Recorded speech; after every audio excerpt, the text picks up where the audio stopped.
उज्जवल प्रताप सिंह जी, बिहार से। राधे राधे महाराज जी। महाराज जी, आप कह रहे हैं कि एक समय पे आप बहुत एक अच्छी अध्यापक थे और कोचिंग सेंटर में पढ़ाते थे और काफी बच्चे भी आपसे पढ़ते थे। महाराज जी, आप कह रहे हैं कि फिर ऐसी नशे की लत लगी कि महाराज जी सब उजड़ गया, और फिर महाराज जी अब ये सुधरना चाहते हैं बट वो बल नहीं है अंदर कि सुधर पाए, और मतलब नशे से बाहर ही नहीं निकल पा रहे। उससे बड़े कृपा पात्र हो जो आप वृंदावन आ गए हो और कहीं न कहीं हमारे संतों की दृष्टि में आ गए हो। नाम जप करो और देखो आपको बल मिलता है कि नहीं। आप नाम जप करो भगवान का और देखो आपको बल मिलता है कि नहीं। श्री प्रभु का नाम इतना बलवान है, हरि का, किशोरी जी का, कि आप क्या लोग ऐसा हमें बता चुके कि हमने अपने अपने गंदे व्यसन छोड़ दिए, हम अपने गंदे आचरण छोड़ चुके, गंदा भोजन छोड़ दिया, गंदा पेय छोड़ दिया, गंदी बातें छोड़ दी, हम अच्छे मार्ग में चल रहे हैं। 2-2 साल से अच्छे मार्ग में चल के तब हमसे मिलने आए। तो आप तो मिलने आए हो, अब आपको अच्छे मार्ग में चलना ही होगा। आप नाम जप करना शुरू कर दो, आप चिंता मत करो, छूट जाएगी। आप विश्वास कीजिए, नाम जप कीजिए और थोड़ा बचने की कोशिश करो। जो शराब के नशे की आपको प्रेरणा देने वाले हैं, संग करने वाले हैं, आपको पिलाने वाले हैं, उनसे थोड़ा बचिए और नियम लीजिए कि मैं शराब नहीं पीऊंगा। ले सकते हैं नियम? बोलो, मैं श्रीधाम वृंदावन में शपथ खाता हूं कि आज के बाद शराब नहीं लूंगा। श्रीधाम वृंदावन में शपथ लेता हूं, बहुत, हम तुम्हारा सहयोग करेंगे, चिंता मत करो। हमारा ठाकुर है, बहुत बलवान है, हिलना नहीं। हमारी तुम्हारी दोस्ती पक्की, हिलना नहीं इस बात से। बिल्कुल आप नाम जप करो, अगर बदलाव ना आवे तो हमें आप बताना। आज से शराब मत पीना, शपथ खा लिया है, नाम जप करो, थोड़ी कठिनता झेलो और आगे देखो आपको प्यार मिलता है कि नहीं। जहाँ पर कृपा राम की हुई ता पर कृपा करे सब कोई। आप चिंता न करो, हमारी बात पर विश्वास कर लो यार, हमारी बात पे विश्वास करो। आपके शरण में आना चाहता हूं। हाँ बिल्कुल, हम तो आपको हृदय से लगाए हैं, हमारी बात समझ लो। आज के बाद शराब मत पीना, नाम जप करो, जो परेशानियां उनको सहो, आगे का रास्ता खुल जाएगा। ठीक है? आप धैर्य पूर्वक चलना। ये नहीं कि 10 दिन देखो कि 10 दिन में हमें नौकरी नहीं मिली, हम फिर शराब अपना दिमाग ठीक करने के लिए पीने लगे। शराब दिमाग नहीं ठीक करती, शराब दिमाग खराब करती है। दिमाग, अब हम तो कैसे तुम्हें बताएं, आप लोग तो जानते हैं शराबी भाइयों की क्या लीलाएं होती है।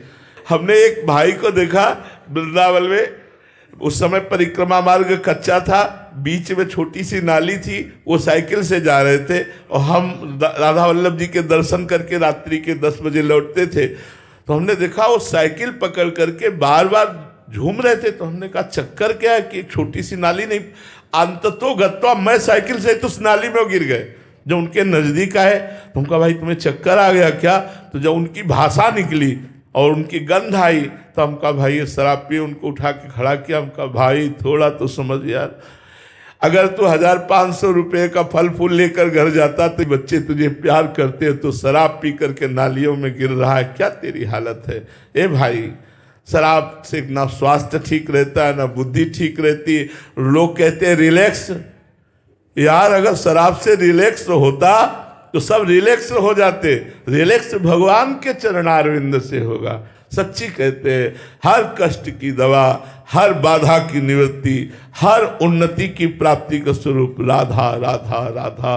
मान लो मेरी बात, अगर मान लोगे तो जान जाओगे, जान जाओगे तो निहाल हो जाओगे, और ना मानोगे तो फिर भोगना ही पड़ेगा। इसलिए सबसे प्रार्थना है, पशुओं का मांस मत खाओ, शराब मत पियो।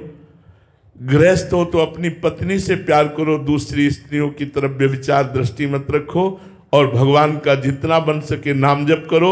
और जो भी तुम्हें कर्तव्य मिला हो, अपने कर्तव्य को ईमानदारी से राष्ट्र सेवा के लिए समर्पित करो। एक किसान भी राष्ट्र सेवक है, एक व्यापारी भी राष्ट्र सेवक है, एक आर्मी का जवान भी राष्ट्र सेवक, क्योंकि सब मिलकर के हम अपने राष्ट्र को समृद्ध, सुख और शांति युक्त बनाएं। इसलिए हम गंदे आचरणों को छोड़ें, गंदे व्यवहार को छोड़ें, तो हमारा राष्ट्र धर्मयुक्त है। भारत एक धर्मयुक्त शांति प्रधान देश है। यहाँ ये सब गंदी बातें नहीं, यहाँ तो बहुत एक दूसरे को प्राण देकर सुख देने वाले लोग हुए हैं।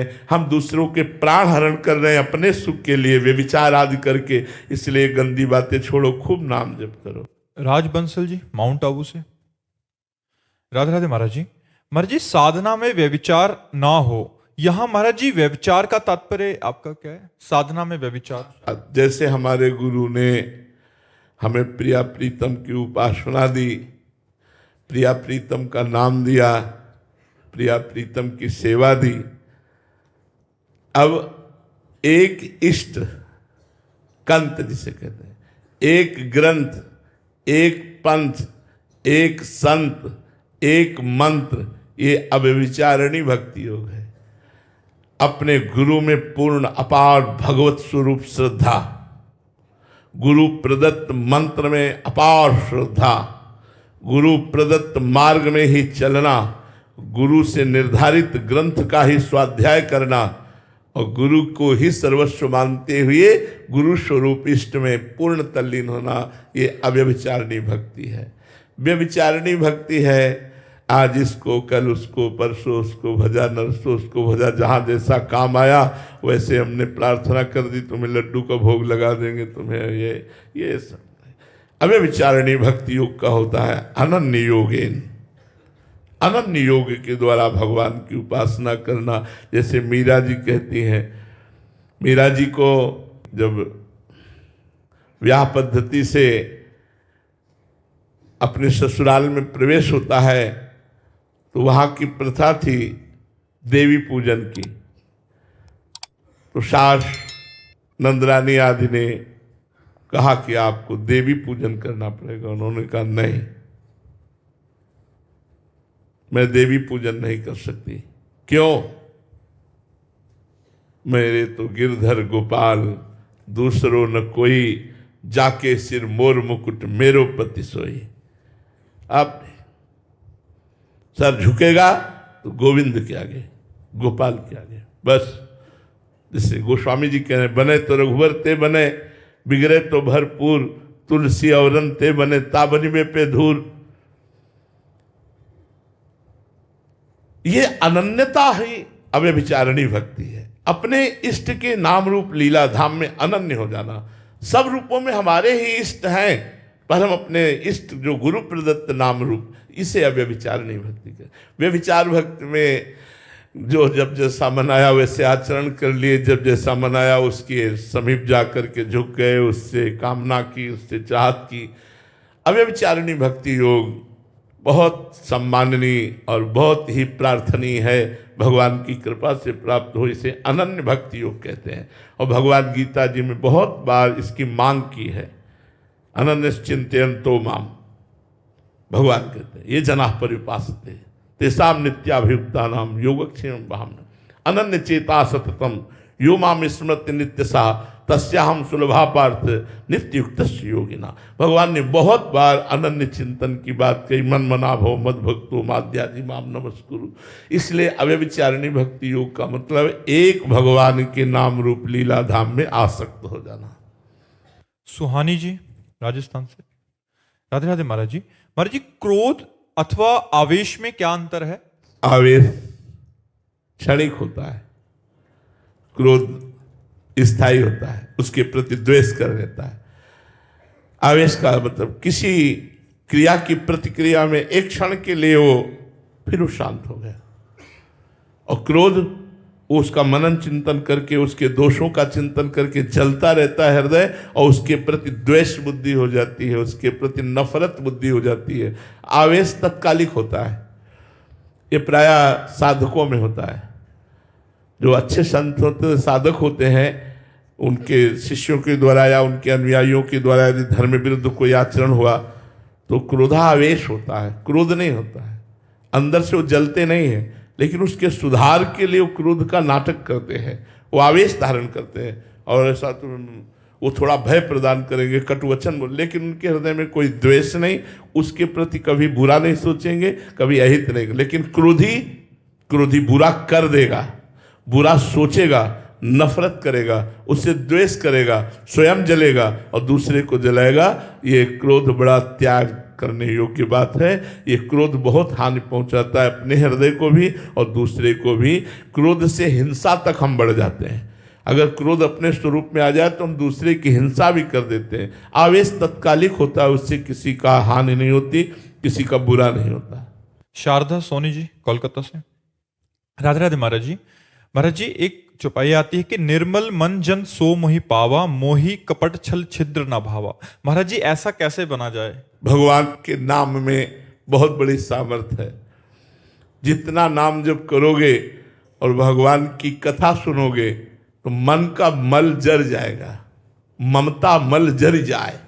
ये जो मोह ममता है, भोगों की वासना है, छल कपट है, जहां नष्ट हुआ तो मन निर्मल हो जाता। सारा खेल तो इसी का है।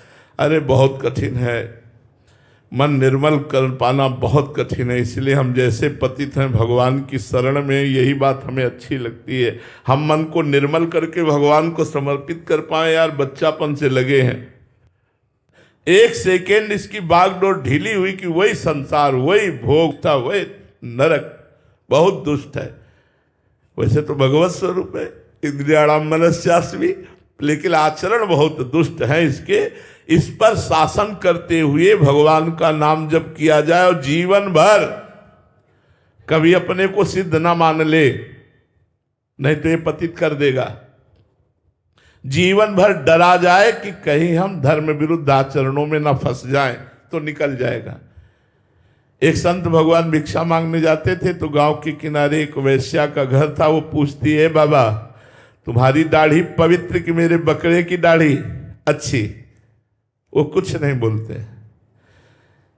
एक दिन वो बहुत बीमार थे, मरने का समय आया। उन्होंने अपने शिष्यों से कहा उस बेटी को बुलाओ, और वैश्या को बुलाया, कहा बेटी मेरी दाढ़ी पवित्र। तो उनका बाबा ये बात तो आप उस समय भी कह सकते थे। बोले नहीं, अब मैं भगवान के धाम को जा रहा हूं, अब मैं पक्का कह रहा हूं कि मेरी दाढ़ी पवित्र, क्योंकि शरीर जब तक है तब तक पता नहीं कब कौन सा आचरण बन जाए। इसलिए जीते जी हम नहीं कह सकते, मरने की दशा में कह सकते कि अब हम पवित्र हैं। मन न जाने कब कहां कैसे गिरा दे, कुछ पता नहीं चलता। भगवान ही रक्षक है, वही रक्षा करे तो पार हो जाए। इसलिए निर्मल मन करने के लिए एक ही साबुन है, संतों का संग करते हुए भजन करना।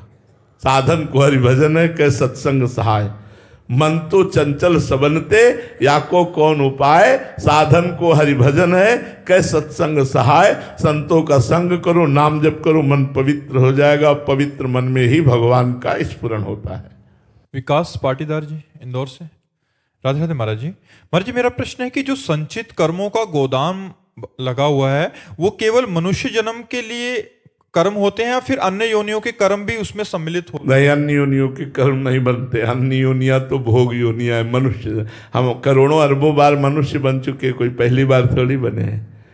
सुअर, कुत्ता, भैंस, गधा, इनके कर्म थोड़ी लिखे जाते हैं। ये तो प्रारब्ध कर्म से प्रेरित होकर ही करते हैं। कर्म का शुभ और अशुभ करता मनुष्य शरीर है, और हम पहली बार थोड़ी मनुष्य बने, अरबों खरबों बार बन गए। जब से सृष्टि हुई तब से कितनी बार मनुष्य बन गए। हर बार भोगों में भूलकर भगवान का भजन नहीं किया, इसलिए संचित हो गए शुभ अशुभ कर्म, और उन्हीं का परिणाम हमें भोगना पड़ता है। ये मनुष्य योनि में ही होते हैं, अन्य योनि में नहीं होते। उपासक को भगवान ने अवसर दिया है कि उपासना के द्वारा वो अपनी वासनाओं को नष्ट करके सच्चिदानंद सुख में निमग्न हो। निर्विण्णस्य विरक्तस्य पुरुषस्योक्त वेदिनः मनस्त्यजति दौरात्म्यम चिंतितस्यानुचिंतया। जिसको भगवान की कृपा से भोगों में सुख नहीं लगता, बड़ा वो कृपा पात्र है। जिसे इंद्रियों के भोगों से उदासीनता हो रही है, नहीं चाहिए। जनेन्द्रीय सुख, रसेंद्रीय सुख, शब्द स्पर्श रूप रस गंधादि, ये भगवत कृपा पात्र का लक्षण है। जिसको सांसारिक भोगों से अरुचि हो गई है। निर्विण्णस्य विरक्तस्य पुरुषस्योक्त वेदिनः, वो बार बार भगवान के चिंतन में संलग्न होने की चेष्टा करता है। बहुत सुंदर बात है। भगवान का चिंतन कौन कर सकता है? जो भोगों से उदासीन हो रहा है, विरक्त हो रहा है। नहीं तो भक्ति का नाटक होता है, दंभ होता है, पाखंड होता है, भक्ति शुद्ध नहीं हो पाती। बिन विवेक वैराग्य भक्ति बिन सत्य न एको मानो, भगवत विमुख कपट चतुराई सो पाखंड नहीं जानो, भगवत ऋषि जी महाराज कहते हैं। जब तक हमारे चित्त का अपहरण रुपये ने कर लिया, भोगों ने कर लिया, भोग संग्रह में हमारी वृत्ति लगी है, मान प्रतिष्ठा की चाह है, तब तक उसे भगवत चिंतन एक तार नहीं होता है। जिसका भोगैश्वर्य प्रहक्ता नाम, जो अपहृत कर दिया भोगों ने चित्त को, भोगैसक्त प्रसक्ता नाम, जो भोगों में आसक्त चित्त है, उनकी चित्तवृत्ति भगवान में कैसे लगे? तयापहृत चेत साम व्यवसायत्मिका बुद्धि समाधो न विधीयते।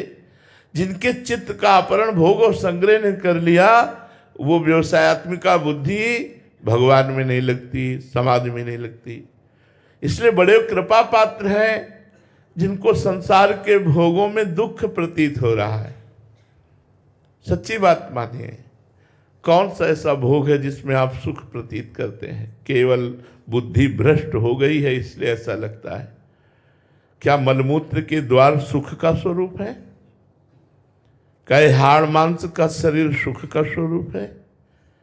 क्या जो हम अन्न पा लेते 6 घंटे में दुर्गंध युक्त तो मल बन जाता है, वो सुख का स्वरूप है? क्या ये मरण धर्मा शरीर का राग हमें सुख प्रदान करेगा? क्या ये मान प्रतिष्ठा हमें सुख प्रदान करेगी? बड़े बड़े चक्रवर्ती सम्राट हो गए, कागजों में लिखा रखा है, इतिहास में लिखा रखा है, कौन जानता है? यदि आत्मस्वरूप को आप प्राप्त नहीं हुए अपने, यदि भगवत प्रेम नहीं प्राप्त हुआ, तो मनुष्य जीवन का कोई लाभ नहीं मिला। मनुष्य जीवन का लाभ निर्विण्णस्य विरक्तस्य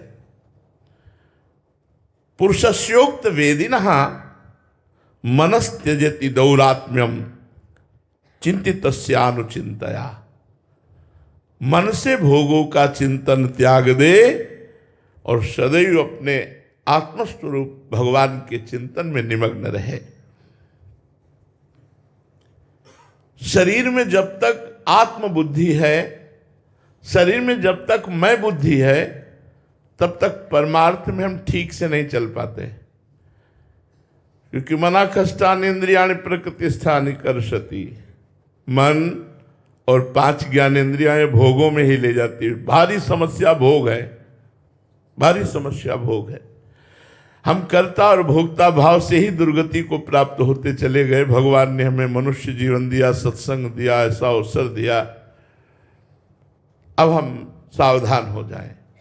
शरीर में आत्मबुद्धि का त्याग करके भोगों में सुख नहीं है ऐसा दृढ़ निश्चय करके अपनी एक एक वृत्ति के द्वारा श्री भगवान का चिंतन करें। गुरुदेव की शरण में जाकर उनके द्वारा बताए हुए नाम मंत्र का, उपासना का, स्वरूप का चिंतन करें। यदि कुर्यात् प्रमादेन योगी कर्म विगर्हितम योगे नैव दहे दंगो नान्यत तत्र कदाचन। मार्ग में चलते हुए समस्त भोगों का त्याग करके गुरु की शरण में होकर नाम जप कर रहे हैं, मंत्र जप कर रहे हैं, उपासना कर रहे हैं, लेकिन हमारा गलत संग हो गया। यदि कुर्यात् प्रमादेन, प्रमादेन माने जो नहीं करना चाहिए वो कर बैठे और जो करना चाहिए उसे त्याग दिया। प्रमादवश यदि हमसे गंदा कर्म बन गया, बन जाएगा, कुसंग हो जाएगा तो बन जाएगा। यदि कुर्यात् प्रमादेन योगी कर्म विगर्हितम, यदि उपासक से, योगी से, वैसे तो ऐसे कर्म नहीं बनते पर कुसंग से बन जाते हैं। यदि कुसंग वशात प्रमादवश ऐसा पाप बन जाए, अपराध बन जाए गलती बन जाए तो योगी नहीं दहे दंग हो, उसे कोई और पाप प्रायश्चित करने का उपाय नहीं करना चाहिए। नान्य तत्र कदाचन, यह नहीं कि हम चलो तीर्थयाटन करते हैं, या हम जिस साधन में लगा उसी साधन में लगा रहे, जिस साधन में लगा है उसी साधन में लगा रहे। वो साधन उसके सारे पाप और पाप वासना, पाप प्रवृत्ति दोनों को भस्म कर देगा। तीर्थयाटन, चंद्रायण व्रत आदि तो पाप को नष्ट करते हैं, लेकिन पाप की प्रवृत्ति को नहीं। लेकिन भगवान नाम जप, मंत्र जप, गुरु प्रदत्त आराधना, ये पाप को भी भस्म कर देगी और पाप प्रवृत्ति को भी भस्म कर देगी। इसलिए जात श्रद्धो मत कथासु निर्विण सर्व कर्मसु वेद दुखात्मकान कामान परित्यागेप्यनीश्वर ततो भजेत माम प्रीतः श्रद्धालु दृढ़ निश्चय जुष्माणाश्च तान कामान दुखोदर काश्च गर्हयन। कह रहे कि जब साधक के अंदर विरक्ति बढ़ती है तो उसे सांसारिक कर्म रुचिकर नहीं लगते, उसको मन एकांत की तरफ भागता है। मैं एकांत में निरंतर भगवान का चिंतन करूं, भगवान की परम प्रिय कथाओं को श्रवण करूं, शास्त्रीय सिद्धांतों को श्रवण करूं, अपने मन और इंद्रियों पर विजय प्राप्त करूं, ऐसी उसकी लालसा होती है। पर भोग वासनाओं की परत जमा है यहां। अभ्यास बड़ा समझने का प्रसंग है। हम यद्यपि नहीं करना चाहते, हम परमार्थ पे ठीक से चलना चाहते हैं, पर हमारी भोग व दुर्वासना मम सदा परिकर्षयन्ति, पूर्व जन्म के गंदे अभ्यास, पूर्व का गंदा अभ्यास हमारे मन में बैठा हुआ है। तो कह रहे हैं अगर भोगों में गिर गए हो तो डरो मत, भोग लो, लेकिन अंदर से अपनी निंदा करो, अपनी घृणा करो। धिक्कार है मुझको, भगवान के मार्ग का पथिक होकर कहां गिर गया, कहां गिर गया। अपनी निंदा करो, अपने को धिक्कार करो। उसे चाहिए कि उन भोगों को भोग ले, परंतु दुखद समझकर, अपराध समझकर, गलती समझकर अपने को बार बार जलाए, प्रायश्चित करे, तो अपना दुर्भाग्य मनावे। मेरा दुर्भाग्य भगवान का भजन छोड़कर भोगों की प्रीता। साथ ही इससे छुटकारा पाने के लिए मेरा आश्रय ले और दृढ़ निश्चय करे कि अब दोबारा गलती नहीं होगी। प्रोक्तेन भक्ति योगेन भजतो मां सकृन मुने कामा हृदया नश्यन्ति सर्वे मयि हृदय स्थिते। फिर मैं क्या करता हूं, मैं स्वयं उसके हृदय में जाके बैठ जाता हूं, प्रकाशित हो जाता हूं। जो साधक गिर गया, भ्रष्ट हो गया, बड़ा दुखी है, भगवान से प्रार्थना करता है, तो प्रोक्तेन भक्ति योगेन, चूंकि वो मेरे भक्ति योग में लगा हुआ है और वो मेरा भजन करना चाहता, भजन करता है, लेकिन भजन में विक्षेप पड़ गया, भोग, वो गिर गया, कुसंगवशात पतित हो गया, तो मैं स्वयं उसके हृदय में जाकर कामा हृदया नश्यन्ति सर्वे मयि हृदय स्थिते। मैं जो हृदय में त्रिगुण माया का पर्दा लगा के बैठा था, पर्दा हटा देता हूं और खुला उसके हृदय में बैठकर सारी वासनाओं को भस्म करके फिर उसे निर्विकार बना देता हूं। यहां हमको शिक्षा मिलती है, एक तो हमें कुसंग नहीं करना चाहिए। यदि कुसंगवशात हम पतित हो जाते हैं, हम गिर जाते हैं, हम किसी भोगों में गिर जाते हैं, तो हमें निराश नहीं होना। भगवान का आश्रय लेकर और दृढ़ निश्चय करके अब लो नशानी अब ना नशइयो, फिर शुरू करो, तो तुम्हारे हृदय में भगवान विराजमान होकर तुम्हें सद्गति प्रदान करेंगे, तुम्हें सद्बुद्धि प्रदान करेंगे, तुम्हें ज्ञान प्रदान करेंगे।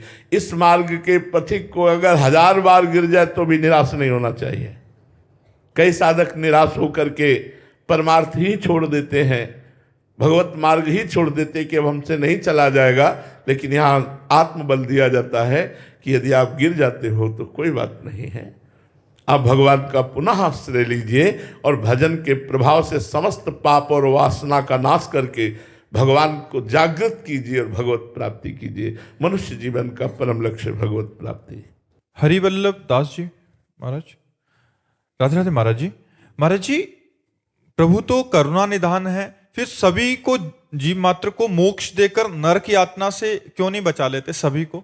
देखो, बहुत सूक्ष्मता की हम बात कहते हैं। कोई दूसरा हो तो करुणा करके बचा लें, जब आप ही हैं तो आप ही खेल खेलने वाले हैं, आप ही खिलाड़ी हैं और आप ही दंड देने वाले हैं और आप ही दंड भोगने वाले हैं। इसलिए वो खेल रहे हैं, अपने आप से आपकी रचना करते हैं, अपने आप से अपने आप का पालन करते हैं और अपने आप से अपने आप का विनाश करते हैं, तो वो किस पर करुणा करें?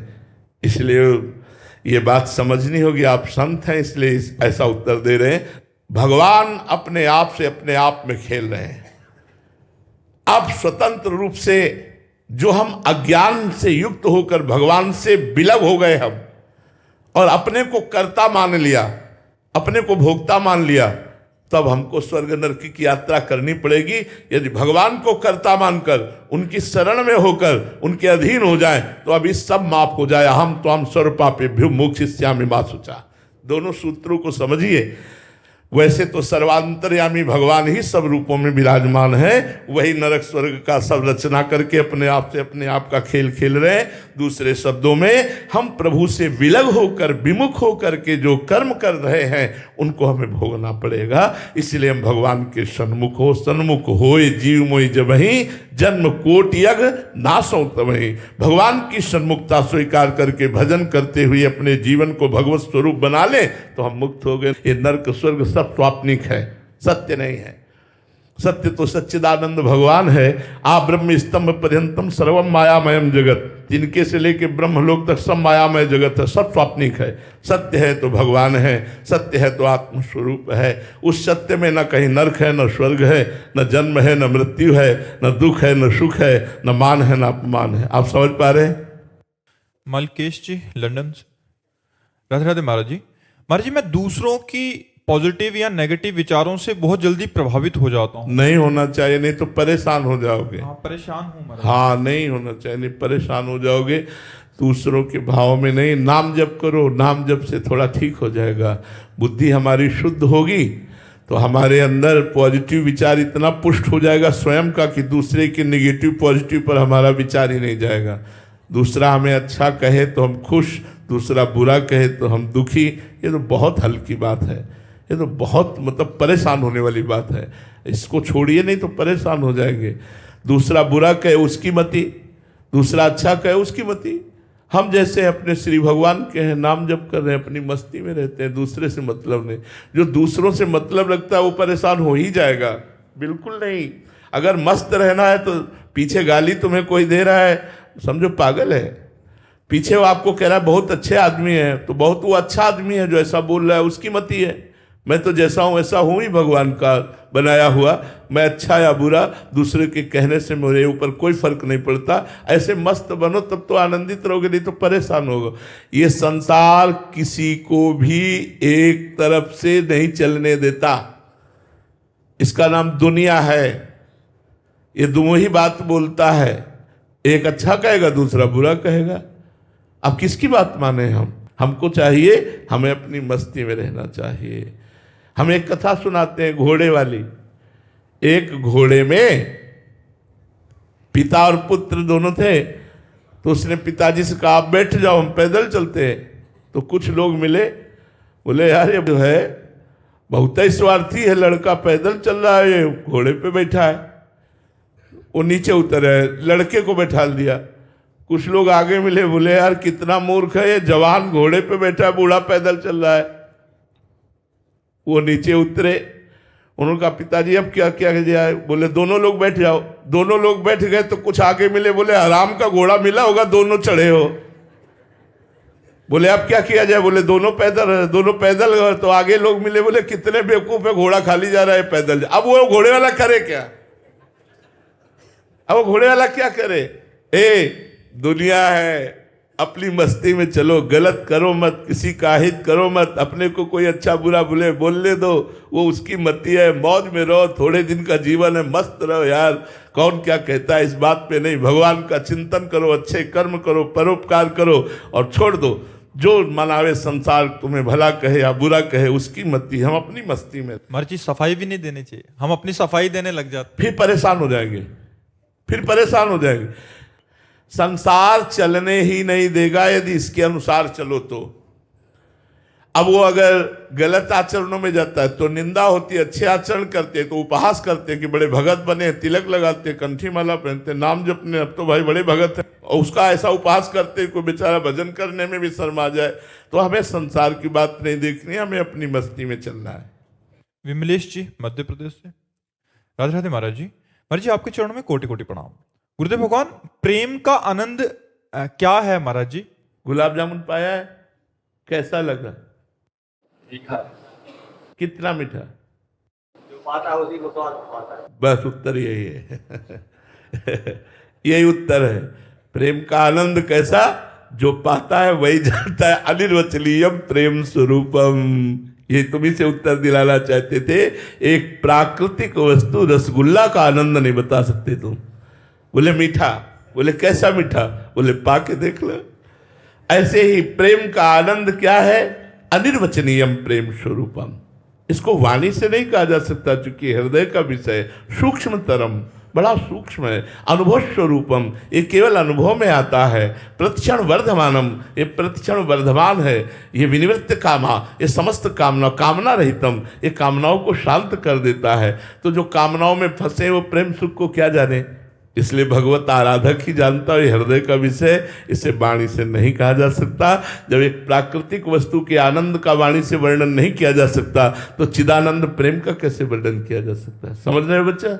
उसकी प्राप्ति का सूत्र। हाँ, प्रेम का यही बताने के लिए तो संत जन अपना जीवन धारण किए हुए हैं। प्रेम मूल यह नाम है, प्रेमी रसिक जपत यह नाम, प्रेम मगन निज बन विश्राम, श्री हरिवंश जहा रहा है। जो निरंतर नाम जप करता है, गंदे आचरणों का त्याग करता है, भगवत शास्त्रों का स्वाध्याय करता है, भगवत प्रेमी संतों के चरित्र पढ़ता है, भगवत प्रेमी संतों का संग करता है, उसके हृदय में प्रेम का स्फुरण हो जाता है। दूसरे शब्दों में, शांतिरव्यर्थ कालत्वम विरक्तिर्मान शून्यता, आशा बंदा समुत्कंठा, नाम गाने सदा रुचि, आसक्तिस्तद गुणाख्याने प्रीतिस्तद वस्ति स्थले। अगर ये लक्षण है तो प्रेम का प्रादुर्भाव हो जाएगा। शांतिर, तुम्हें कोई सताए तुम शांत रहो, विचलित मत हो, उद्वेग को प्राप्त मत हो, क्रोधित मत हो, प्रतिक्रिया नहीं आनी चाहिए आपके हृदय में। प्रेम प्राप्ति करना है तो सबसे पहला सूत्र लिखा, शांति। जो आपका बुरा करे उसका भी आप भला करो। आपके अंदर उद्वेग नहीं आना चाहिए, क्रोध नहीं आना चाहिए, प्रतिक्रिया नहीं होनी चाहिए, उसकी क्रिया की प्रतिक्रिया नहीं होनी चाहिए। शांति, अव्यर्थ कालत्वम। दूसरा, एक भी मिनट तुम्हारा समय भगवान से बिलग नहीं जाना चाहिए, कबहू काल वृथा नहीं जाए। अव्यर्थ कालत्वम। अब अपने समय को देखिए, एक भी मिनट भगवान के चिंतन से हमारा चित्त अलग ना जाए। हम अपनी दिनचर्या ऐसी बनावें, ऐसे कार्य बनावें जिनमें हम भगवान का चिंतन करते हुए अपने कर्म को करें, चाहे वो व्यापार हो, नौकरी हो, किसानी हो, कोई भी कार्य हो। विरक्ति, अधर्म युक्त भोगों से वैराग्य धारण करना। समस्त भोगों से वैराग्य धारण करना ये निवृत्ति मार्ग है, लेकिन अधर्मयुक्त भोगों का त्याग कर धर्मयुक्त भोगों को भोगते हुए भगवान के मार्ग में चलना एक गृहस्थ मार्ग है। विरक्ति, मान शून्यता, किसी से भी मान चाहने की इच्छा ना हो। कोई मान दे भी तो बुरा लगना चाहिए। जैसे कोई हमें विष दे तो बुरा लगेगा ना, तो सम्मानम कल्याति घोर गर्णम नीचापमानम सुधा। सम्मान को विष के समान समझे और नीच पुरुषों द्वारा किया हुआ अपमान अमृत के समान समझे। सम्मान का त्यागी ही भगवत मार्ग में आगे बढ़ता है। यद्यपि भगवत मार्ग में इसकी बहुतायत रहती है, लोग सम्मान देते हैं साधु मानकर, भक्त मानकर, लेकिन जो सम्मान को ग्रहण कर लिया वो पतित हो जाता है। इसलिए सम्मान को स्वीकार नहीं करना चाहिए अंदर से। सबहि मान प्रद आप अमानी, सबको सम्मान प्रदान करे, स्वयं सम्मान रहित रहे। मान शून्यता, आशा बंधा, ये दृढ़ आशा हो जाए किसी जन्म में मुझे भगवान की प्राप्ति होगी। गुरु कृपा से, भगवान की कृपा से, संतों की कृपा से मेरा आखिरी जन्म है, इस जन्म में मुझे भगवान की प्राप्ति होगी, ऐसी आशा बंधा। समुत्कंठा, हर समय उत्साह बना रहे, नाम गाने सदा रुचि, भगवान के नाम और गुणगान करने में एक उत्साह बना रहे। मतलब ऐसा नशा चढ़ जाए कि लोग तुमसे बचने लगे, कि खड़े हो जाओगे तो भगवत चर्चा शुरू कर देगा ये। अगर इसके पास खड़े हो गए तो भगवत चर्चा शुरू कर देगा ये। लोग बचने लगे कि इससे बचो ले तो ये भगवत चर्चा शुरू कर देगा। अगर हम चुप रहे तो वो अपनी शुरू कर देगा, वो शुरू कर दिया तो ठीक नहीं है, इसलिए हम शुरू करें। बोधयंता परस्परम कथयंति च माम नित्यम तुष्यंति च रमंति च, भगवान कह रहे।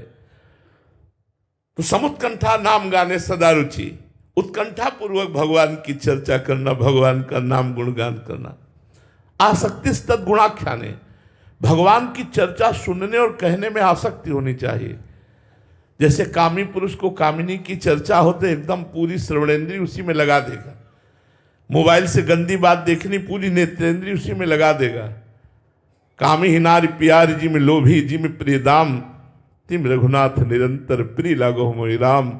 ऐसे हम भगवान के चरित्र, भगवान की लीला कथा सुनने और गाने में आसक्त होना चाहिए, एकदम चित्त लगा के। एकटक प्रवक्ता की मुख की तरफ देख रहे, एक एक शब्द का पान कर रहे। आसक्ति तद गुणाख्याने, भगवान की चर्चा करना और भगवान की चर्चा सुना। प्रीति तद वसति स्थले, भगवान की लीला स्थलियों में अपार प्रीति हो। वृंदावन हमारा प्राण है, ब्रज हमारा प्राण है। हमारे भगवान ने यहाँ ये लीला की, यहाँ ये लीला की, यहाँ जिसके अंदर ये लक्षण है तो भाव का अंकुरण हो जाएगा और वो प्रीति के रूप में बदल जाएगा। निरंतर नाम जप करो, संतों का संग करो, भक्तों के चरित्र पढ़ो, भोजन को भगवान को अर्पित करके पाओ, प्रसादी पाओ, तो बुद्धि शुद्ध हो जाएगी और भजन की तरफ बढ़ेगी। और भजन से ही प्रेम होता है, भजन नसेनी प्रेम की। जितना अधिक भजन करोगे उतने आत्म प्रेम बढ़ेगा, उतने भगवत प्रेम बढ़ेगा।